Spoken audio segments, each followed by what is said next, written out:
कृषि हमारे देश की सबसे प्राचीन, सबसे मजबूत आर्थिक गतिविधियों में से एक है।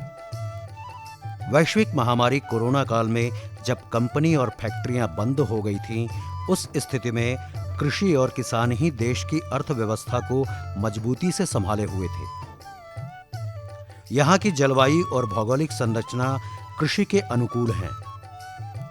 संपूर्ण मानव जाति का अस्तित्व कृषि पर आधारित है। वर्तमान में भी हमारे देश में लगभग 2/3 लोगों की आजीविका का मुख्य स्रोत कृषि है। वाराणसी जिले में शहर के समीपवर्ती गांवों के किसान पारंपरिक खेती के साथ साथ मत्स्य पालन, पशुपालन, फूलों, फलों एवं सब्जियों की खेती करते हैं।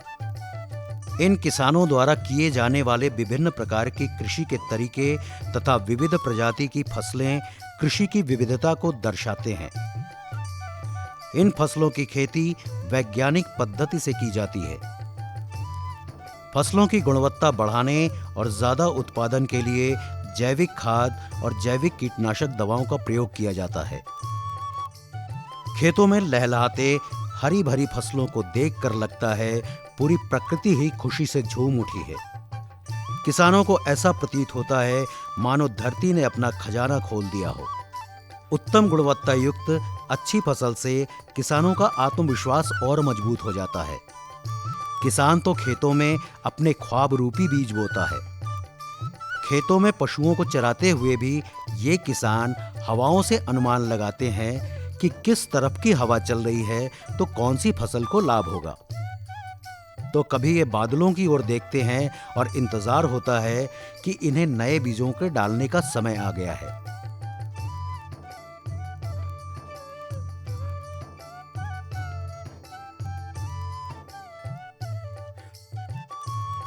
ताजे फल, फूल, सब्जियां, दूध, मछलियां इत्यादि सब किसानों की ही उपज है।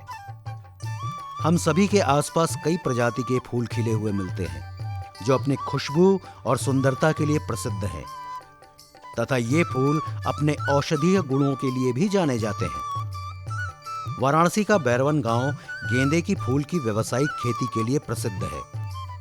यहाँ के किसान गेंदे के फूलों की खेती के साथ साथ इसके पौधों की नर्सरी तैयार कर गेंदे के पौधों का व्यवसाय ऊंचे स्तर पर करते हैं।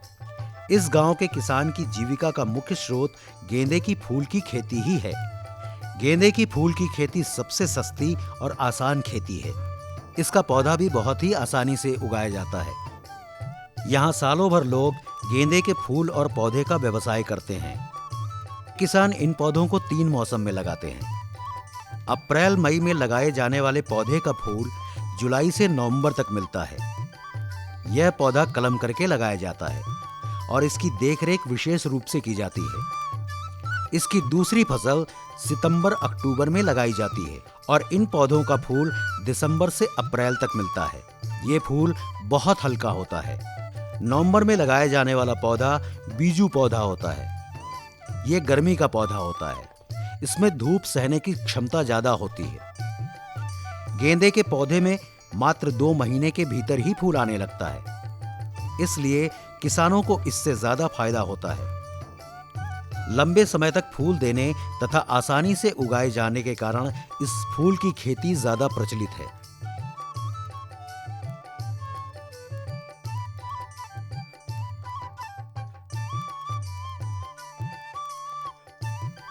हमारी प्रकृति ने फूलों के रूप में हमें प्यार भरा उपहार दिया है। हमारे देश में फूलों की कई प्रजातियां पाई जाती हैं, जिनमें से एक है गुलाब। गुलाब जिसे फूलों का राजा कहा जाता है, जो अपनी खुशबू और सुंदरता के लिए प्रसिद्ध है। गुलाबी और लाल रंग का गुलाब सभी को अपनी ओर आकर्षित करता है तथा इसकी भीनी भीनी खुशबू सभी के मन को मोह लेती है। कहा जाता है कि निराश व्यक्ति को गुलाब का फूल भेंट कर दीजिए तो उसका चेहरा खिल उठता है। ये फूल सभी देवी देवताओं को पसंद है तथा शादी विवाह से लेकर बड़े समारोहों तक इन फूलों का उपयोग किया जाता है।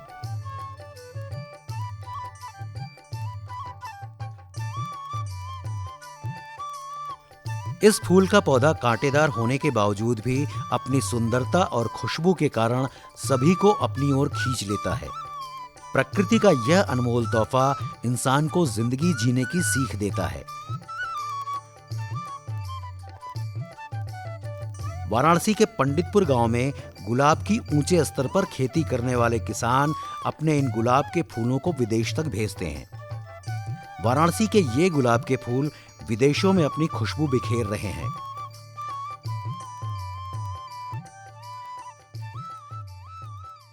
पाँच साल से लगा है उतन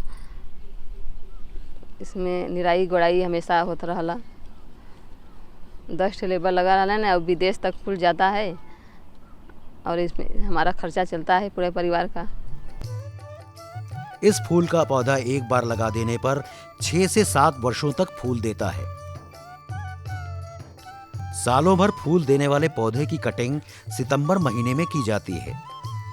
उसके बाद फूल 2 महीने में आना शुरू हो जाता है। सप्ताह में एक बार इसके खेतों की घास की सफाई के साथ साथ गुड़ाई भी की जाती है। फूलों की गुणवत्ता और ज्यादा उत्पादन के लिए इसमें गोबर की खाद एवं जैविक कीटनाशक दवाओं का छिड़काव किया जाता है।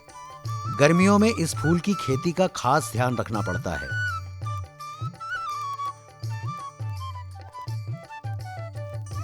वाराणसी जिले के समीप कन्ना दाढ़ी गांव हरी साग सब्जी व शिमला मिर्च के लिए जाना जाता है।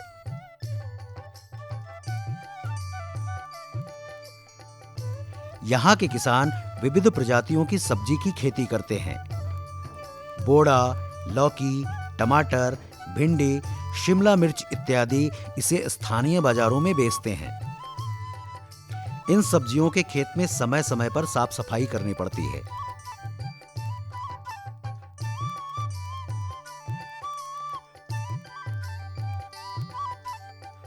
वाराणसी का मौसम सब्जियों की खेती के लिए बहुत ही अनुकूल है।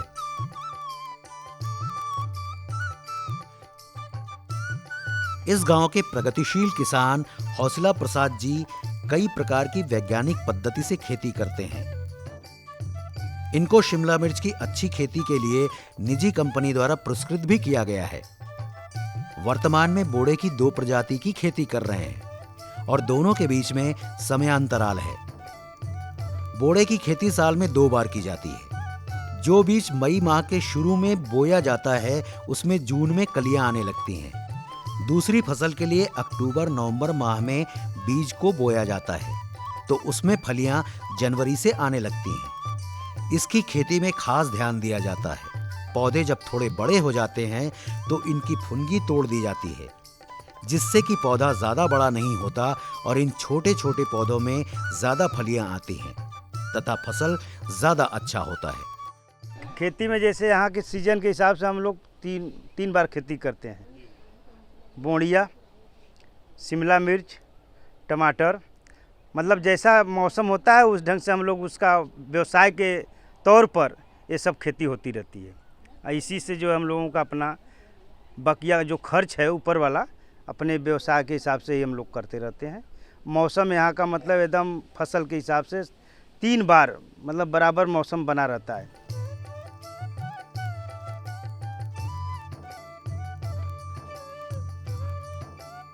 प्रगतिशील किसान की श्रेणी में हरदत्तपुर गांव के एक किसान अजय कुमार पटेल भी हैं, जो कई हरी सब्जियों की व्यावसायिक खेती करते हैं। ये पूर्णतया सब्जियों की खेती पर ही निर्भर हैं। इनके जीविकोपार्जन का मुख्य स्रोत विभिन्न प्रजातियों की सब्जियां हैं, जिन्हें ये मौसम के अनुसार अलग अलग प्रजाति की फसलें तैयार करते हैं। लौकी का खेती जो है कि जब खेत तैयार कर लेते हैं तो लौकी की खेती के लिए जो है कि जैविक खाद का प्रयोग करते हैं। हमेशा बराबर जो है कि नेनुआ का, बोड़ा का, मूली का और बैगन का, मिर्चा का, बस मात्र यही एक हम लोगों की खेती कृषि पर ही निर्भर हैं।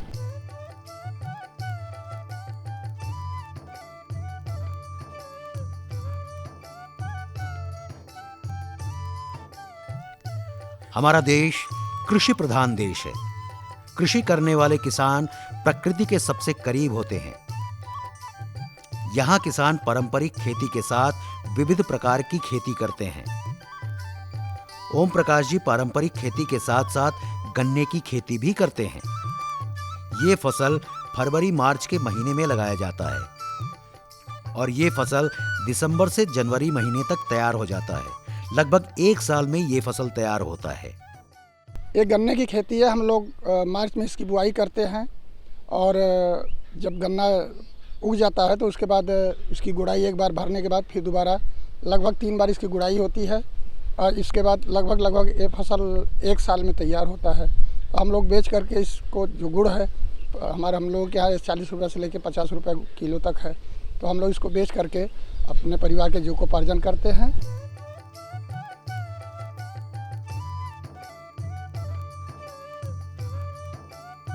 मिर्च के बिना खाने का स्वाद नहीं मिलता। भोजन में तीखापन लाने वाली हरी मिर्च स्वाद के साथ सेहत के लिए भी लाभप्रद है। इन मिर्ची में एंटीबैक्टीरियल गुण होता है जो हमारे शरीर की रक्षा करते हैं। कहा जाता है कि हरी मिर्च का एक बीज भी पेट में हो तो डायरिया जैसी संक्रमित बीमारी नहीं हो सकती।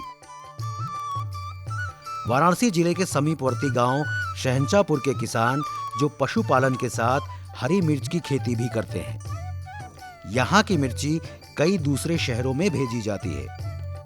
स्वाद और सेहत से भरपूर हरी मिर्ची की खेती करने वाले प्रगतिशील किसान मुकेश जो कृषि की विविध पद्धति को अपना चुके हैं। आप प्रतिवर्ष पारंपरिक खेती के साथ हरी मिर्च की व्यावसायिक खेती भी करते हैं और आपके द्वारा उत्पादित मिर्ची कई बड़ी शहरों के खाने का स्वाद बढ़ाता है। मुकेश जी को राज्य सरकार द्वारा गीर गाय पशुपालन तथा दुग्ध उत्पादन को बढ़ावा देने के लिए मिली है।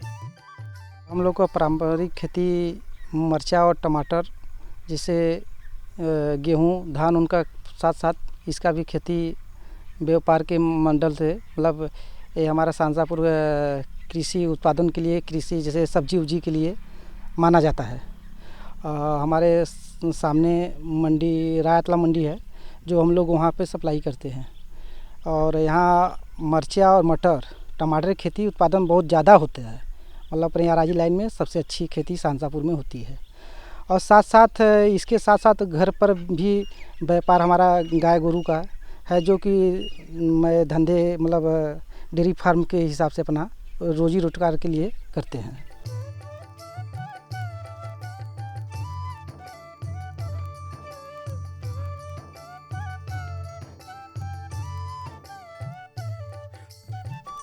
इस गांव के किसान कृषि की विविध प्रणाली को अपनाते हुए केले की खेती की ओर अग्रसर हैं।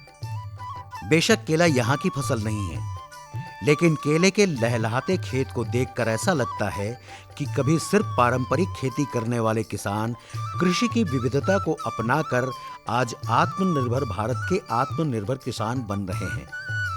यहाँ का मौसम लगभग सब तरह की कृषि के अनुकूल है और ये किसान भी नई नई प्रजाति के खेती के लिए प्रयासरत हैं, जो हम सभी के लिए गर्व की बात है। केले की खेती पहली बार हम यहाँ पे किए हैं। बिया पौधा इसका लाने में थोड़ा दिक्कत हुआ, लेकिन हो गया। ना तेलंगाना से बुकिंग किए थे और इलाहाबाद कौशाम्बी से मिला हमको और इसके बाद ले आकर हम यहाँ पे लगवाएं और फिर गोड़ाई वगैरह मिट्टी वगैरह थोड़ा थोड़ा उसको दिवाएं। इसके बाद गोड़ाई वगैरह करवाएं 3-4 बार। और छटैया लगभग हर 10वें दिन किए हमने, पट्टा अलग अलग इसका काट कर। और इस समय आपके सामने रिजल्ट है।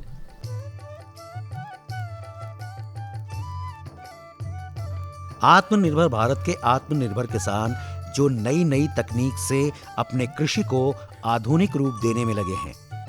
वाराणसी जिले के सेवापुरी क्षेत्र के घोसीला गांव के रहने वाले किसान डॉक्टर तेग बहादुर सिंह जी आप उदय प्रताप कॉलेज वाराणसी में कृषि विभाग के प्रोफेसर रह चुके हैं। सेवानिवृत्त होने के बाद से ही आप अपने घर पर वैज्ञानिक पद्धति से कृषि कार्य करते हैं। पारंपरिक खेती में आप गोबर के खाद का इस्तेमाल करते हैं, जो पर्यावरण के लिए अच्छा है। कृषि अंतर्गत मत्स्य पालन का कार्य बृहत रूप से वैज्ञानिक पद्धति से करते हैं। इन पोखरों में मछलियों को ऑक्सीजन के लिए ब्लोअर लगा है, जिसमें पाइप के द्वारा पानी में ऑक्सीजन दिया जाता है। चूंकि कुछ ऐसी प्रजाति की मछलियां हैं जो पानी के भीतर ही सांस लेती हैं। प्यासी मछली उनमें से एक है।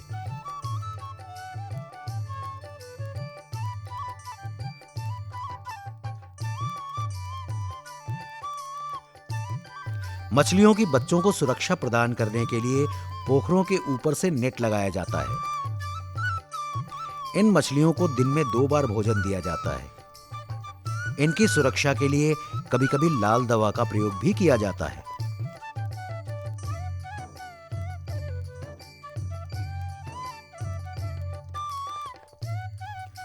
डॉक्टर तेग बहादुर सिंह मत्स्य पालन के साथ-साथ दुग्ध उत्पादन हेतु पशुपालन भी करते हैं।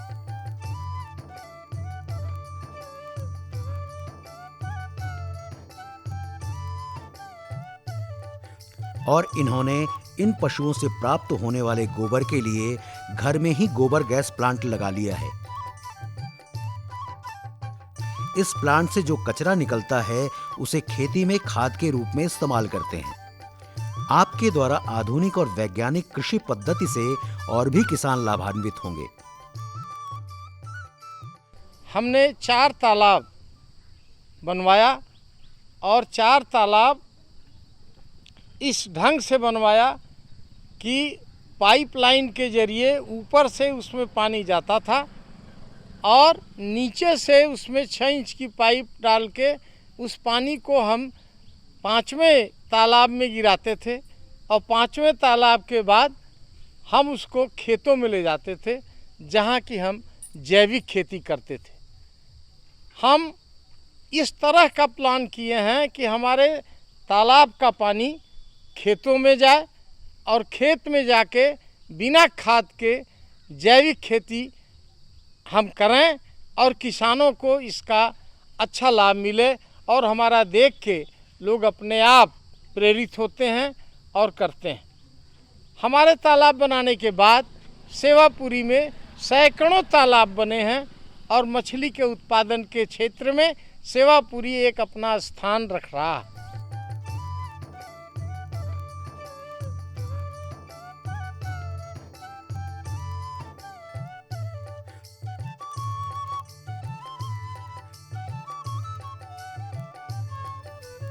आधुनिक खेती में उपकरणों की भी आवश्यकता होती है। नए-नए उपकरणों से कृषि कार्य को आसान बनाया जा सकता है। आज की युवा पीढ़ी के किसान तकनीकी खेती में ज़्यादा विश्वास करते हैं। हम लोग यहाँ पे करीब 50-60 बीघा की मैं खेती कर रहा हूँ और हम लोग की खेती का मेन उद्देश्य है ऑर्गेनिक फार्मिंग से है। जैसे हमारी डेयरी चलती है, डेयरी के गोबर से हम लोग गोबर गैस प्लांट लगाए हैं। तो गोबर गैस प्लांट से घर में खाना बनता है और दूसरा जो उसके वेस्ट मटेरियल गोबर की खाद निकलती है उसको हम खेती में यूज करते हैं, जिससे हमको ऑर्गेनिक फार्मिंग में बढ़ावा मिलता है और खाद की मात्रा कम से कम प्रयोग होती है। इसके साथ साथ हम लोग गर्मी के समय में ग्रीन मैन्योरिंग का भी प्रयोग करते हैं। जैसे खेत में हम लोग ढैंचा हुआ, सनई हुआ, इस सब की खेती करके उसको भी खाद के रूप में कन्वर्ट करते हैं। तो इससे हम लोग को धान, गेहूं और सीजन में सब्जी की भी खेती करते हैं और इसके साथ साथ हम लोग आधुनिक खेती की तरफ भी बढ़ रहे हैं। आप लोगों ने सुना हुआ होगा कि धान की पराली को जलाया जाता है। तो धान की पराली को अगर हम जला देते हैं तो उससे हमारी ज़मीन भी खराब होती है और वायु प्रदूषण भी होता है। उसके लिए हम एक इक्विपमेंट पैडी स्ट्रा चॉपर लाए हैं। पैडी स्ट्रा चॉपर से धान की पराली को छोटे छोटे टुकड़ों में खेत में ही मिला देते हैं। उससे वो सड़ के खाद का काम करती है और हमारे ज़मीन की उर्वरा शक्ति भी मेंटेन रहती है और हमें प्रोडक्शन के लिए सॉइल हेल्थ भी हमारी मजबूत रहती है और हम उसी चीज़ का उपयोग ज़मीन की हेल्थ बढ़ाने में कर सकते हैं।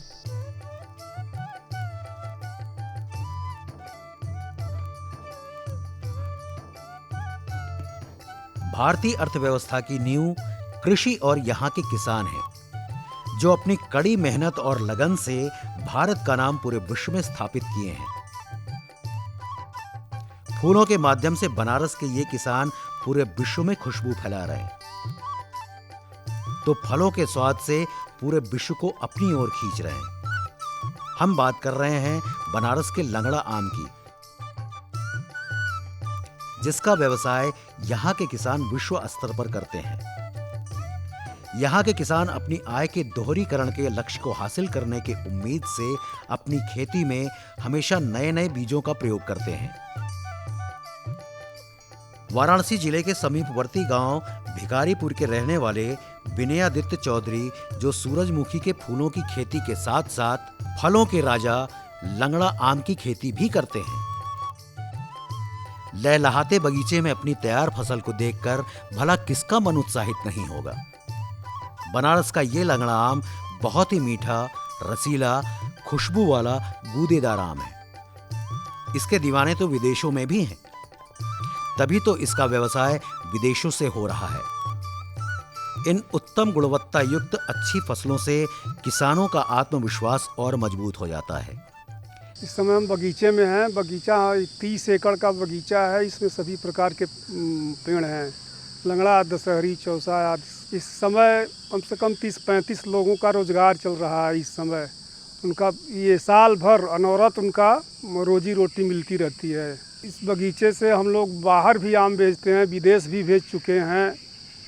इस साल भी सैंपल गया है दुबई के लिए 3 टन का। तभी तो वाराणसी जिले के ये किसान कृषि की विविध प्रणाली को अपनाकर एक साथ कई कार्य कर रहे हैं तथा ये फसलों की विविध प्रजाति को तैयार कर रहे हैं, जो विविधता में एकता की स्थापना करते हैं, जो एक भारत श्रेष्ठ भारत का अनुपम उदाहरण है।